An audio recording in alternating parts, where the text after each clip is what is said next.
हिंदुस्तान का कोई भी नौसैनिक हमें हरा नहीं सकता।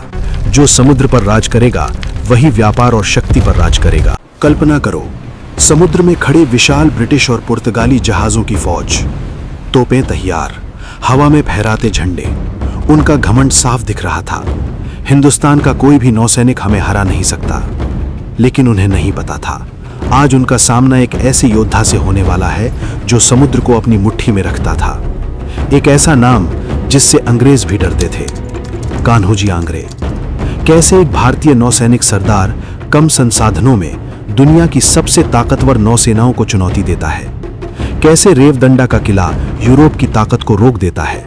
और सबसे बड़ा सवाल, कान्होजी आंग्रे ने कितनी लड़ाइयां लड़ी और कितनी जीती। वीडियो को अंत तक जरूर देखना, क्योंकि ये कहानी आपके इतिहास देखने का नजरिया बदल देगी।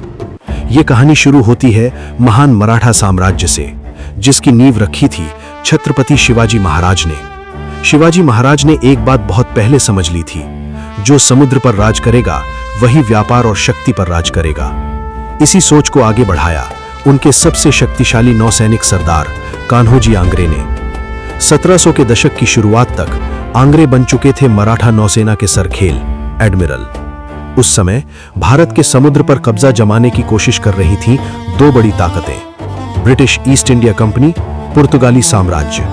उनके पास थे बड़े बड़े जहाज, भारी तोपें, प्रशिक्षित सैनिक। उन्हें लगता था समुद्र पर सिर्फ उनका अधिकार है। लेकिन एक आदमी उनकी राह में खड़ा था, कान्होजी आंग्रे। आंग्रे ने क्या किया? उन्होंने यूरोपीय जहाजों को रोकना शुरू किया, उनसे कर वसूलना शुरू किया और उनके जहाजों को पकड़ना शुरू किया। ये बात अंग्रेजों और पुर्तगालियों को नागवार गुजरी। उन्होंने फैसला किया, अब इस समुद्री शेर को खत्म करना होगा। समय लगभग 1713 से 1721 के बीच। स्थान रेवदंडा किला, कोंकण तट। यह किला बहुत महत्वपूर्ण था, क्योंकि यहां से समुद्री रास्तों पर नजर रखी जा सकती थी। अंग्रेजों और पुर्तगालियों ने मिलकर एक बड़ी संयुक्त सेना बनाई। उनका लक्ष्य था कान्होजी आंग्रे को हराना। यूरोपीय जहाज आगे बढ़े, भारी तोपों के साथ, हजारों सैनिकों के साथ। उन्हें पूरा भरोसा था कि जीत उनकी ही होगी। लेकिन उन्हें नहीं पता था कि वे एक जाल में फंसने वाले हैं। कान्होजी आंग्रे ने सीधी लड़ाई नहीं लड़ी। उन्होंने इस्तेमाल किया कोंकण का खतरनाक समुद्री भूगोल। उन्होंने दुश्मन को किनारे के पास आने दिया, जहां बड़े जहाज फंस जाते थे। पानी उथला था, चट्टानें छिपी हुई थीं, और तभी मराठा जहाजों ने हमला कर दिया। समुद्र में गूंज उठी तोपों की आवाज, आसमान धुएं से भर गया। यूरोपीय जहाज घबराने लगे, उनके बड़े जहाज घूम भी नहीं पा रहे थे। और दूसरी तरफ मराठा जहाज, तेज, छोटे और घातक, एक के बाद एक हमला करते गए। अगर आपको ऐसी ही असली और रोमांचक इतिहास की कहानियां पसंद हैं, तो अभी चैनल को सब्सक्राइब जरूर करें, क्योंकि यहां आपको मिलेंगी भारत के भूले बिसरे वीरों की असली कहानियां। इस युद्ध में यूरोपीय ताकतें बुरी तरह उलझ गईं। उनके कई जहाज क्षतिग्रस्त हुए, कई सैनिक मारे गए, और सबसे बड़ी बात, उनका घमंड टूट गया।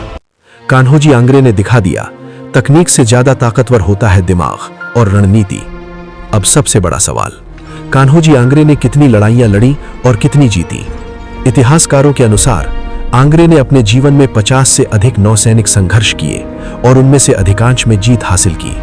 ब्रिटिश रिकॉर्ड्स में भी माना गया है कि वे लंबे समय तक उन्हें हरा नहीं पाए।